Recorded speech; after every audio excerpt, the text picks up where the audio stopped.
Carl, it seems like the US wants to freeze China's technology in place. We can see that with the chip sanctions, with previously the diffusion rule, and now these attacks on Huawei's Ascend chips. But at the same time, it's also freezing US funding of science and technology. What's going on here? Can you tell us what that's about?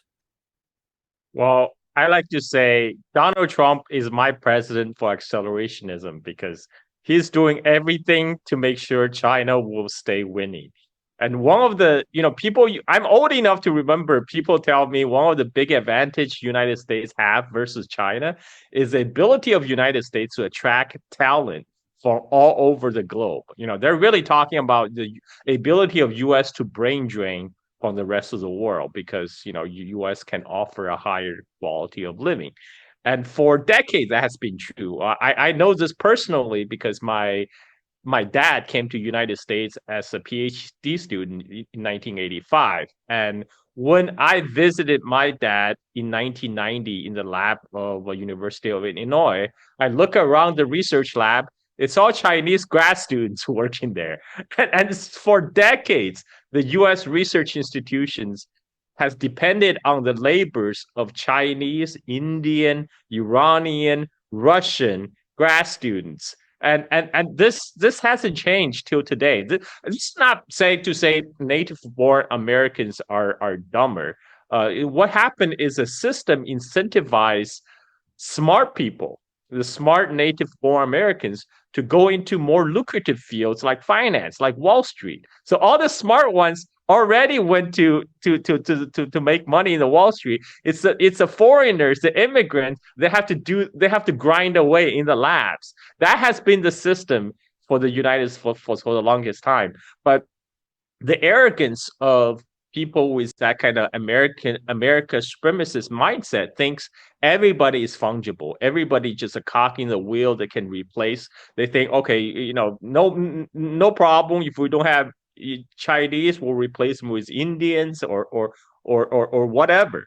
And so this is the idea that I think there's a fundamental disregard for the value of labor itself in the United States. Like because this is why we people in the United States talk about rise of China. It's never due to the hardworking Chinese people themselves. It's like, oh, because they steal our technology. And how did they steal our technology? Oh, their students came to our university and they learn our ways. And this is quite ridiculous because how the tech transfer actually happened. Um, I witnessed this firsthand because my dad is the first generation of post-cultural revolution Chinese students that came to study in the United States. A lot of his classmates, they would study, graduate, and work in the U.S. corporate world until at one point they hit a glass ceiling. And this is right around 2000, 2010s, and when the Chinese economy was taking off, and they realized if they go back to China, the sky is a limit. They can be founders of companies, can be VPs. And so that's what happened. These people who have a lot of experience, build up a lot of experience working in the corporate America, now taking their experience back to China, back to take their knowledge. This just all happened organically. But the people in Washington who are making the policy right now, I don't think they spend a day in a research lab anywhere. They literally don't understand what made up for the success of America. So they're literally shooting themselves in the foot right now by restricting foreign students, closing down fundings for science education. This is also part of the kind of, I guess, like the wider cultural war inside the United States, right? Like people really don't have much respect for science, which is a sharp contrast in China. Like if you look, surveys after surveys, it shows that Chinese publics, they're very excited about technology. They all think that technology will bring a better future for them tomorrow.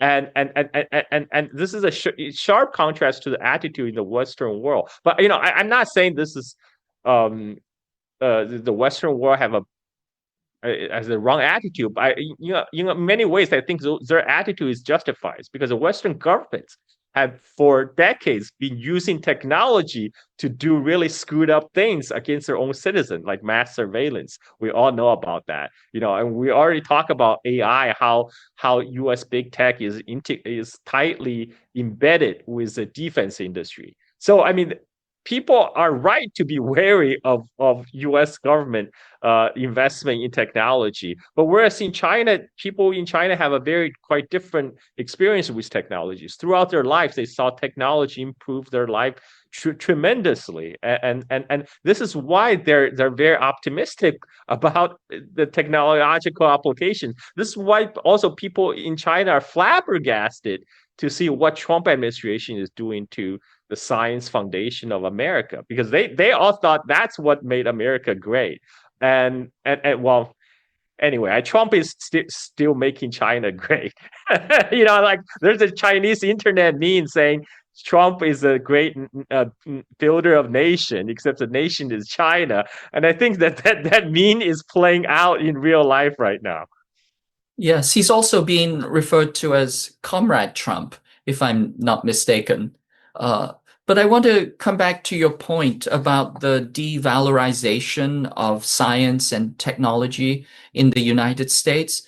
I mean, I think it's not unfair to observe that China is a country where the top leadership are scientists and engineers. So I think we can even say that China is a country that's led by engineers, whereas the United States is a country that is led by lawyers. And if we're talking about a tech war, if you pit the lawyers against the engineers in what is essentially an engineering contest, I think that outcome is pretty much predetermined. But I want to pivot to Warwick. Uh, what are your thoughts about this, Warwick? I mean, we know that the United States has taken scientific talent, intellectual talent from all over the world. This is literally the brain drain. And we know that, over generations, we first saw the Hungarians, the Hungarian Martians, and then Eastern Europeans, other Eastern Europeans, and then Chinese and Indians. They have formed the bulk of the intellectual labor force that has created the US as this engineering and scientific advanced state. And now it seems that the Trump administration is trying to get rid of all of that. In fact, it's also going after Harvard University. It's denying its foreign students visas, which make up 27% of its population. What are your thoughts about this, Warwick? Yeah, look, let's not forget that the first cohort in the years immediately after the Second World War were actually leftovers of the Third Reich. But in terms of the present situation, I think that there has been something of a turn, which is a turn against the intelligentsia. And in some ways, it's an understandable turn because the vast majority of ordinary Americans actually have not experienced a substantial improvement in their quality of life over the course of the last 30 to 40 years, whereas the elite, the Ivy League elite, who have gone on to work in Wall Street and associated services industries, have done incredibly well. So there has been a turn against the intelligentsia and the educated elite. I don't think the educated elite have necessarily helped themselves a lot either, because they also have displayed often, I think, a condescension towards ordinary working people in America that eventually rubs ordinary people up the wrong way. So the fertile ground for a popular revolt. We've also, of course, seen a revolt against a whole range of sciences, and the circumstances surrounding the way in which the United States dealt with the pandemic, I think, added fuel to the fire in terms of public skepticism and doubt around the role of the scientific community. And you add on to that, of course, the politicization of global climate questions. And you have an environment where there is heightened public skepticism directed towards the world of science. What was once the untouchables are now touchable, and as a result of that, the flip side has been the sort of cultivation of a sense that people can legitimately take pride in their anti-scientific and anti-intelligentsia kind of disposition, the eulogization of ignorance in a sense. And I say that not in a way that seeks to disparage, but just to describe this sort of cultural turn. So that's one part of the story, I think. The second part of the story, I think, is fundamentally political. And that is that many of these institutions have also been seen, rightly or wrongly, as bastions of liberalism. And the cultural turn, in a political sense, that we're witnessing is a direct attack at the pillars of the liberal intelligentsia and what is in effect the liberal class. And the attack on Harvard is a classic example. Whether or not this spreads to other institutions, I guess time will tell, but it's a clear signal that the current administration is prosecuting a comprehensive attack on the hotbeds of its own anticipated critics. And wherever they are, they're going to be targeting them to weed them out, whether it's in the old mainstream media or, of course, the Ivy League institutions where you find few friends of the administration. So there's a domestic political component, and I think there's also a broad cultural sweep. Look, the last thing I'll say on all of this is that not only have the vast majority of working Americans not experienced the material benefits of the last 30 to 40 years, that's also coincided with a significant drop in the average levels of literacy and numeracy across the American population. And one of the greatest challenges caused by that is, as we start looking at what the short-term and medium-term future begins to look like from an industry and an employment point of view, if America is to rejuvenate or expand its manufacturing capabilities, it's actually going to need a workforce with substantial literacy and numeracy skills. And the current levels simply aren't at a point that will be viably and competitively useful for the cutting edge of manufacturing industries that many aspire to achieve in the United States. So it's a bit of a cul-de-sac at the moment, because education has been politicized, and it's kind of lost its way, both in terms of the liberal elite, but the flip side is that I think the reaction against that has also undermined the current cultural standing of getting a decent education. Absolutely. And I think we can also add to that the cost of education in the United States, which is off the charts.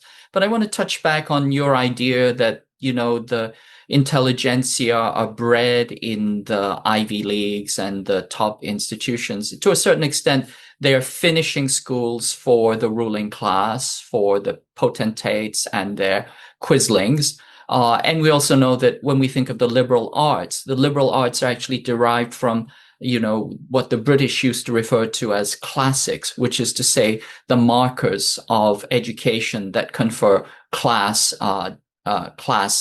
distinctions. So the liberal arts are really about those who are liberated from the need to do labor, rather than any notion of, liberalism as freedom itself in the Enlightenment sense. But I want to ask this question to Carl as well regarding Harvard University. I think it's important to point out, in the United States, Harvard is considered to be the institution, the educational institution. And I think it's also instructive to compare it to, for example, Cambridge University, which is the model from which Harvard was drawn from. Which is why the city itself is called Cambridge. We know that during the same period, approximately 400 years, Cambridge University invented the scientific method. It invented physics, mechanics, multiple areas of physics. It developed several branches of math. It created 5 literary movements. It discovered the theory of evolution. And during that same period, Harvard's main scientific achievements were to invent napalm. So what are your thoughts about this, Carl? This kind of eulogization of ignorance in the United States and perhaps even in the academy itself? For the people who have seen the movie Idiocracy, well, I never imagined that's actually a future documentary, because that's the way where United States is headed right now. And but this is it's a serious issue, where I think that you said something that was interesting earlier. You said these elite school, Ivy League school, are basically finishing school for the elite. And a lot of the time right now, the elite class is dominated by lawyers, right? And whereas China, they have their leadership is composed of engineers. And you can also see how the AI is being applied in both countries. In China, the AI has been adopted across a wide swath of manufacturing. They're using AI to make better cars, to make better EVs, and incorporate AI in their manufacturing techniques. Whereas in United States, AI is still primarily used as chatbots, right? Because that PowerPoint presentation, that's what United States has a lead over China, talking. Whereas China leads by doing things, by constructing things. And this is why well, I guess this is what Adam Smith talk about comparative advantages, right? You focus on what you do best. In China, they use AI to apply to manufacturing, and in United States, they apply AI to make more PowerPoint presentations. But this the problem with US right now, I mean, the attack on universities, the cultural wars, this is just a manifestation of a deeper systematic problem. Is that it's a sharp divide between the 1% elite who are accruing all the benefits of globalization. That included hollowing out of manufacturing in United States, shipping them to East Asia. It's the big corporations. They're making a lot of money from this offshoring, and the value is accrued to the top executives and their shareholders. Again, 1%. And many of this 1% who sent their kids to places like Harvard.